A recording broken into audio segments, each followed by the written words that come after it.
দেবলীনা যখন ভাবছে গাঙ্গুলি কোম্পানি আর অর্ধেক সম্পত্তি তার হাতের মুঠোয়, ঠিক তখনই কুসুমের নাটকীয় প্রবেশ তাকে পুলিশের ভয়ের মুখোমুখি দাঁড় করিয়ে দেয়। অনুশ্রীর বাবার উপস্থিতি দেবলীনার সব সাজানো নাটক ফাঁস করে দেয়। দেবলীনার বিয়ের আয়োজন যখন তুঙ্গে, তখন কুসুম লড়ছে এক অসম লড়াই। সে গ্রামের প্রতিকূলতা পেরিয়ে অনুশ্রীর বাবার কাছে পৌঁছাতে সক্ষম হয়। অনুশ্রীর বাবার মনে জমে থাকা বহুদিনের ক্ষোভ ও ঘৃণা দূর করে কুসুম তাকে বুঝিয়ে রাজি করায় যে অতীতের ভুলের শাস্তি বর্তমান প্রজন্মকে দেওয়া ঠিক নয়। অন্যদিকে বাড়িতে আয়ুষ্মান নানা অছিলায় বিয়ে দেরি করার চেষ্টা করে যাতে কুসুম সময় পায়। শেষ মুহূর্তে বিয়ের মন্ত্র পড়া শুরু হবার ঠিক আগে কুসুম অনুশ্রীর বাবাকে নিয়ে নাটকীয়ভাবে মণ্ডপে প্রবেশ করে, যা দেবলীনার সব স্বপ্ন তছনছ করে দেয়। বন্ধুরা, গাঙ্গুলি বাড়ির অন্দরমহলে এখন বইছে চূড়ান্ত উত্তেজনার ঝড়।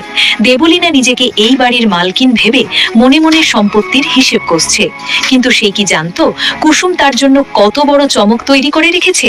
গ্রামের ধুলোমাখা পথ পেরিয়ে কুসুম যখন অনুশ্রীর বাবার পায়ে পড়ে কাকুতি মিনতি করে, তখন দর্শকদের চোখ ভিজে আসবে। কুসুমের যুক্তির কাছে হার মানেন অভিমন্যুবাবু। তিনি বুঝতে পারেন জেদ ধরে রাখলে নিরপরাধ মানুষগুলোই শেষ হয়ে যাবে। এদিকে মণ্ডপে দেবলীনা অস্থির হয়ে উঠছে। কেন দেরি হচ্ছে? আয়ুষ্মান বারবার সময় নষ্ট করছে। ঠিক সেই মুহূর্তে যখন পুরোহিত মশাই মন্ত্র শুরু করবেন, তখনই বজ্রপাতের মতো মণ্ডপে পা রাখল কুসুম। সাথে কে? অনুশ্রীর বাবা। দেবলীনার পায়ের নিচ থেকে যেন মাটি সরে গেল। কুসুমের এই মরণ কামড়ে কি দেবলীনা শ্রীঘরে যাবে? জানতে হলে চোখ রাখুন আমাদের আপডেট ভিডিওতে। আপনাদের কি মনে হয়, দেবলীনা কি শেষ মুহূর্তে কোনো নতুন চাল চালবে? কুসুম কি পারবে ঈশান ও দেবলীনার বিয়ে আটকাতে?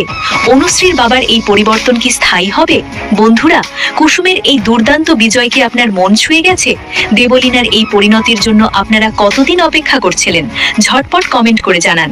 এমন সব টানটান উত্তেজনার আপডেট এবং সিরিয়ালের ভেতরের খবর সবার আগে পেতে আমাদের চ্যানেলটি সাবস্ক্রাইব করুন। ভিডিওটি ভালো লাগলে একটি লাইক ও শেয়ার দিতে ভুলবেন না।